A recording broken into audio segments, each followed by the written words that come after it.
Arabian സീയിൽ എങ്ങനെയാണ് 10-26 പിന്നെ നേവിയുടെ കപ്പലുകൾ അണിനിരന്ന് നിന്നിരുന്നു എന്ന് പറഞ്ഞ ആരാണ്? നേവിയുടെ മേധാവിയായിട്ടുള്ള DGMO ആണ് പറഞ്ഞത്. കറാച്ചിയിൽ ഞങ്ങൾ ഹിറ്റ് ചെയ്യാനും തീരുമാനിച്ചിരുന്നു, ഞങ്ങൾ ഹിറ്റ് ചെയ്തിട്ടുണ്ടോ എന്ന കാര്യം സ്ഥിരീകരിച്ചിട്ടില്ല, പക്ഷേ ഹിറ്റ് ചെയ്യാൻ തീരുമാനിച്ചിരുന്നു എന്ന് പറഞ്ഞു.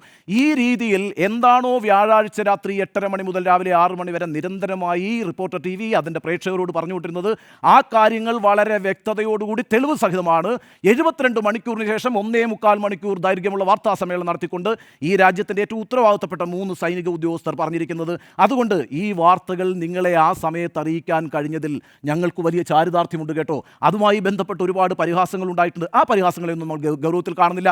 വാർ ഹിസ്റ്റീരിയ ആയിരുന്നു അങ്ങനെയൊക്കെ പറഞ്ഞുകൊണ്ട് നമുക്കിരിക്കാം. പക്ഷേ രാജ്യത്തിൻ്റെ പ്രതിരോധത്തെ, രാജ്യത്തിൻ്റെ സുരക്ഷയെ ഏതെങ്കിലും അന്യശക്തികൾ അതിക്രമിച്ച് കടന്നാക്രമിക്കാൻ ശ്രമിക്കുമ്പോൾ ആ അക്രമത്തോട് നിസ്സംഗത പുലർത്തുകയും ആ സമയത്ത് ലോകസമാധാനം വിടരട്ടെ എന്ന് പറയുകയും ചെയ്യുന്നതിനപ്പുറത്ത് നമ്മുടെ സൈനികർ അതിർത്തിയിൽ യുദ്ധം ചെയ്തുകൊണ്ടിരിക്കുന്ന നമ്മളുടെ ജീവന് വേണ്ടിയിട്ടാണെന്നുള്ള ഉത്തമ ബോധ്യത്തിൻ്റെ അടിസ്ഥാനത്തിലാണ് കേട്ടോ നമ്മൾ ആ വാർത്തകളെല്ലാം റിപ്പോർട്ട് ചെയ്തുകൊണ്ടിരുന്നത്.